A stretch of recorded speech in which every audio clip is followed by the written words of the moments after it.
미국이 반도체 부족 사태의 원인을 파악하겠다며 주요 기업들에게 공급망 자료를 현지 시각 8일까지 제출하라고 요청한 바 있는데요. 제출 대상인 삼성전자와 SK하이닉스도 민감 정보를 제외한 자료를 제출했습니다. 네, 미국은 코로나19 백신 접종을 완료한 외국인을 대상으로 국경을 전면 개방했습니다. 밤사이 들어온 글로벌 뉴스 김지수 기자와 함께 살펴보겠습니다. 어서 오세요. 안녕하세요.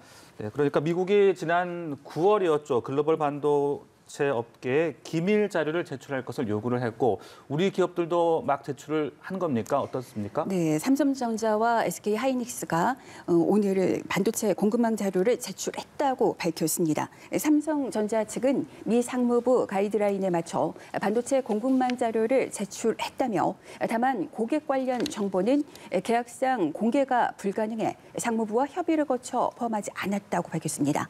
SK하이닉스 측은 고객과 신뢰 관계를 지키는 선에서 여러 상황을 고려해 자료를 제출했다고 전했습니다.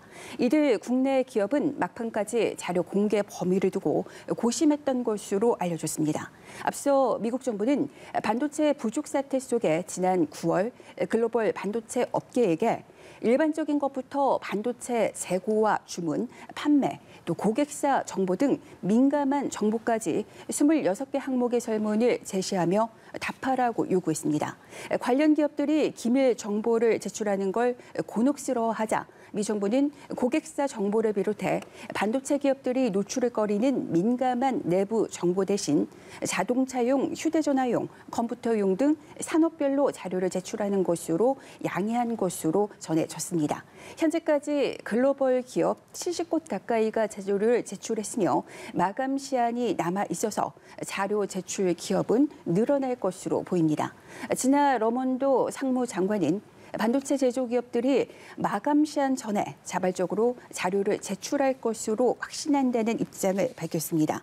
러먼도 장관은 제출한 자료가 만족스럽지 않으면 추가 조치가 있을 수도 있다고 여지를 남겼습니다. 네, 이 제출받은 자료를 바탕으로 미국 정부가 얼마나 실효성 있는 대안을 마련할지 지켜봐야 할 것 같습니다.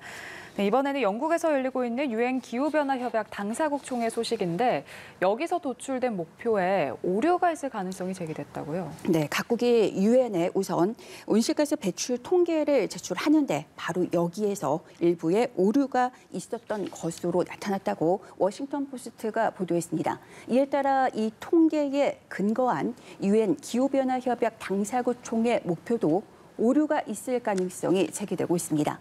워싱턴 포스트는 전문가로 구성한 검증팀의 자체 분석 결과 196개국이 유엔에 제출한 온실가스 배출 자료 가운데 상당수가 객관성이 부족하거나 자의적인 기준을 적용했다고 전했습니다.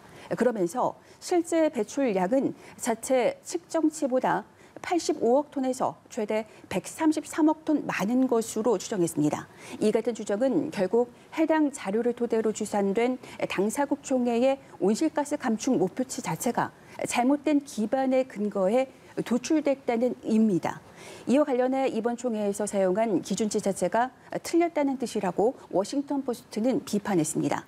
실제 오류를 최소한으로 잡더라도 미국의 연간 배출량보다 많고 최대치에 임박한다고 가정한다면 최대 배출국인 중국에 육박하는 수준이자 전체 온실가스의 23%에 달합니다. 이 신문의 검증팀은 특히 각국이 육지에서 배출하는 온실가스를 추정하면서 잘못된 자료를 사용해 이 부분이 최소 오차의 59% 이상을 차지한다고 지적했습니다. 그리고 메탄가스 배출 역시 각국이 자료를 축소해 제출하는 대표적인 항목 가운데 하나로 꼽았습니다. 실제 위성 사진을 통해 온실가스 배출치를 측정한 결과 러시아의 메탄 배출은 세계 최고 수준이지만 러시아가 유엔에 제출한 배출치는 과학자들의 추정보다 수백 톤은 적은 수준이라고 검증팀은 꼬집었습니다. 무엇보다 선진국의 경우 탄소 배출량을 해마다 발표하는 게 의무나 다름없지만 상당수 개발도상 국가들은 별도의 의무가 없어서 자료 관리에 구멍이 뚫려 있는 상황이라는 점도 강조했습니다.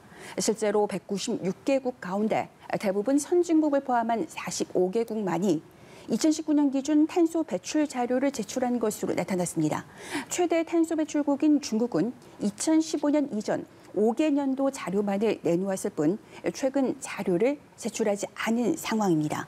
유엔의 배출량 측정 기준 자체도 문제점으로 지적됩니다. 유엔은 각국의 과학자들이 배출치를 계측하도록 하는데 이는 각국이 손쉽게 숫자를 조작하는 방식으로 악용된다는 겁니다. 전문가들은 현재 온실가스의 정확한 배출량을 알 수 없다면 당사국 총회에서 목표치를 제시하더라도 이것은 의미가 없는 것이라고 비판했습니다. 네, 이어서 코로나19 관련 소식 짚어보겠습니다. 그동안 빗장을 걸어왔던 미국이 백신 접종자에 한해서 입국을 허용을 했는데 이게 백신 종류에 따라 좀 달라진다고요? 네, 미국은 어제였던 그 월요일에 기해서 백신 접종을 완료한 외국인들을 대상으로 전면적으로 국경을 개방을 했습니다. 지난해 3월에 코로나19 대유행과 함께 유럽연합 EU 또 중국은 물론이고 접경국인 캐나다 또 멕시코에도 국경을 봉쇄하고 출장 같은 필수 목적 방문객의 입국만 허용한 지 20개월 만입니다. 외국인의 미국 입국은 미 식품의약국 FDA의 인증받았거나 세계보건기구 WHO의 긴급 사용 승인이 떨어진 백신 접종을 완료한 경우에 허용됩니다. 아스트라제네카와 얀센, 모더나, 화이자, 코백신, 시노팜과 시노백 등 7개 백신 중 하나를 맞았어야 한다는 겁니다. 단 입국일 기준 사흘 안에 발급된 코로나19 음성 판정서도 내야 합니다. 이 두 가지 기준이 충족되면 자가격리 없이 미국에 체류할 수 있습니다. 한국은 그동안 음성 판정 증명서만 제시하면 미국에 입국이 가능했는데 이제부터는 백신 접종 증명서도 함께 내야 합니다. 미국이 백신을 맞은 외국인에게 국경을 열었지만 접종을 마쳤는데도 입국이 허용하지 않는 사람들이 있습니다. 미 당국이 승인하지 않은 백신 접종자들입니다. 세계 최초로 코로나19 백신인 러시아의 스푸트니크 V는 70개국에서 상용화됐지만 아직 미 FDA와 WHO의 승인을 받지 못했습니다. 중국의 칸시노 백신 역시 마찬가지입니다. 최근 이 두 백신이 주로 접종된 멕시코에서는 미국 국경 개방을 앞두고 국경지대에 수백 명이 몰린 것으로 전해졌는데 해당 백신 접종자라면 입국이 불가능합니다. 이런 사정은 스푸트니크 접종이 일반화된 러시아에서도 다르지 않습니다. 러시아는 자국 백신을 승인하지 않은 미국을 향해서 스푸트니크의 V의 효과성과 효율성과 안전성에 문제가 없다며 미국을 강하게 비판했습니다. 네, 미국처럼 이렇게 국경문을 개방하는 곳들도 있는데 반면에 코로나19 확산세가 심각한 곳들도 많거든요. 특히 독일의 경우 코로나19가 역대 가장 빠른 속도로 확산하고 있다고요. 우선 좀 수치상을 살펴보면요.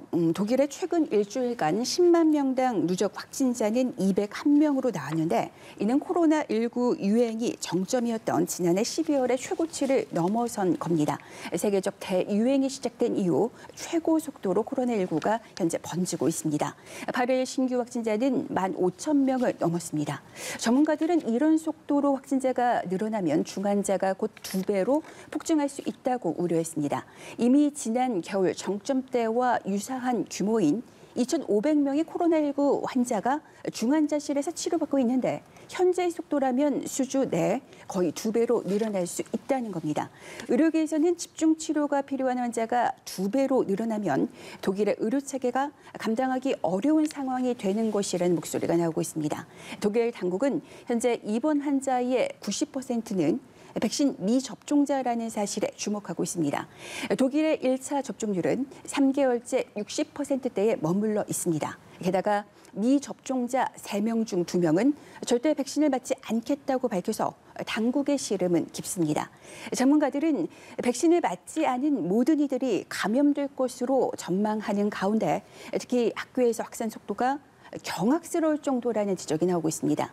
독일 교사조합은 각급 학교에서 대유행 상황에 통제 불능 상태에 빠질 수 있다고 경고했습니다. 당국은 학교 내 마스크 착용 의무 조치만이 해결책이라고 거듭해서 당부하고 있습니다. 네, 지금까지 다양한 국제 뉴스 김지수 기자와 함께 알아봤습니다. 고맙습니다.